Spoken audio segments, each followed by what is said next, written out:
everybody, this is Noelle from Petitti's. We are at Casa Verde in the springtime, and my gosh, it is blooming and perfumey and wonderful over here. We're gonna do a spotlight on tropicals before they are all sent to the stores and we won't be able to find all of them. So here we are at Casa Verde. And I wanted to show you, I have a mixture of flowering tropical hibiscus. I have some Mandevilla, just 2 different varieties. There's so many more. And then I also have a tropical flowering Plumbago down below.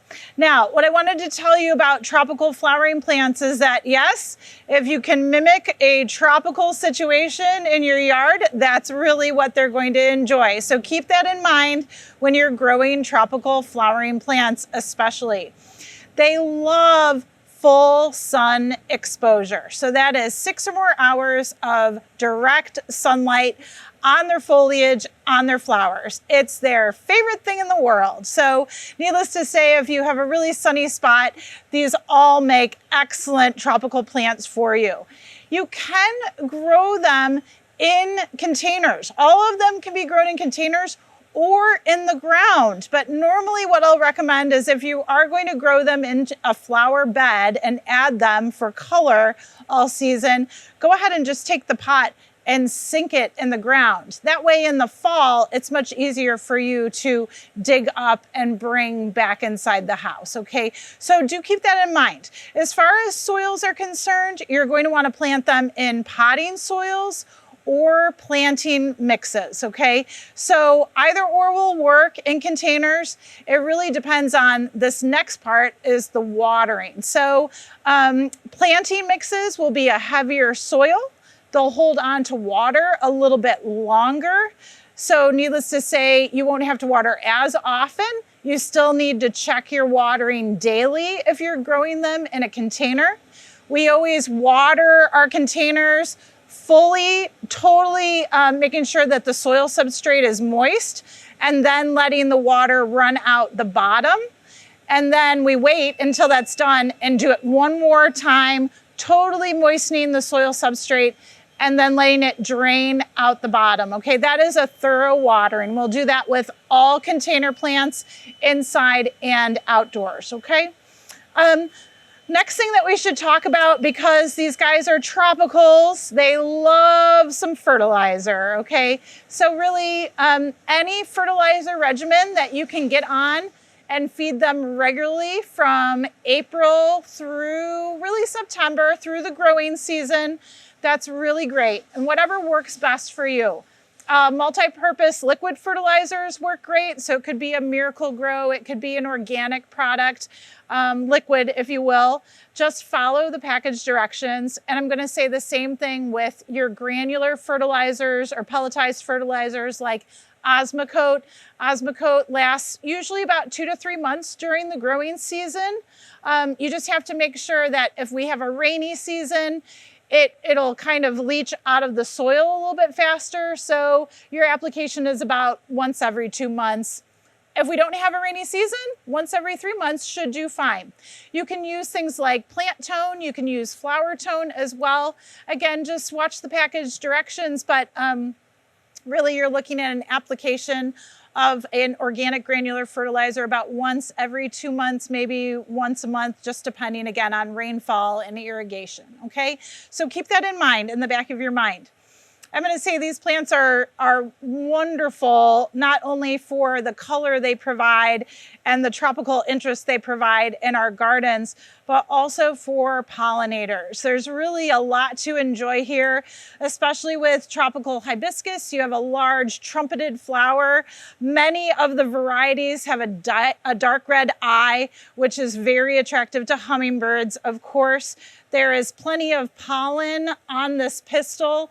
I just walked through the hibiscus just to pull them out, and I have pollen all over my pants.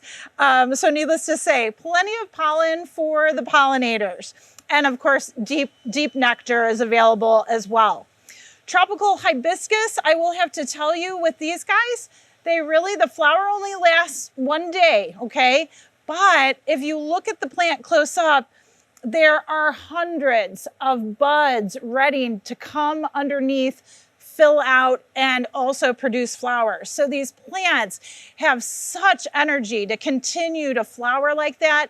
And that goes back to the fertilization. If you stay on a good fertilizer regimen, they will last and bloom all season long. Sometimes they can falter as far as the bloom cycle is concerned because usually it's a lack of food that they have in their soil. So just keep that in mind when you're growing them. With hibiscus, when they're done flowering, make sure that you're deadheading them. I wish I had a spent flower. Aha, I have a spent flower right here. So I'm gonna go ahead and just remove the flower and its stem, okay, back to the main branch. Really, really easy. If you leave these on the plant too long, and let's say they get wet, they will attract disease, they can attract insects. So again, try to clean up your hibiscus as often as you're able. That's always gonna be really, really helpful. Also, folks have asked me, what's a bud look like versus, you know, sometimes the flowers fall out of the receptacle. So a receptacle, and I'm going to have Taylor show you close up, but a receptacle is just a set of leaves, protective leaves, and then the flower literally has fallen out of it. So it's empty. Whereas a bud is going to have those protective leaves around it, and it's going to start to swell and going to start to show color. So that's the difference between those two. And you can remove these receptacles too as often as you like as well.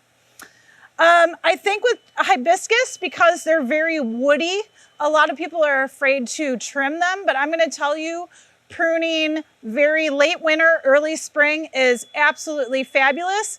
Taking out a lot of the weak growth, anything that's diseased, dead, or damaged, you can remove at any time. But just cleaning it out, because they get a lot of small little cross branches and growth inside the shrub or the tree. So go ahead and clean those up as much as you like. And then the next time that you're pruning your hibiscus is actually in the late fall, when you're going to bring it inside the house and grow it over the winter. So let me talk about that winter care really quickly. It's usually mid to late October, we start to get some fall frosts. When these plants are frosted, they're fine. So leave them outside until they get 1 or 2 of fall frosts, okay? Then what you're gonna do is you're gonna rinse them really, really well. Cold stream of water, rinse the plant down as best you can. Try to knock any type of insects or anything that are off the foliage. You can prune them as well at that time into a manageable height. So you could take a good 50% off the top of this plant, believe it or not, and it'll be fine just to be able to bring it in and be able to grow it and take care of it indoors. So that's not a problem whatsoever. Spray with a insecticidal soap or a neem oil. That would be great for the leaves.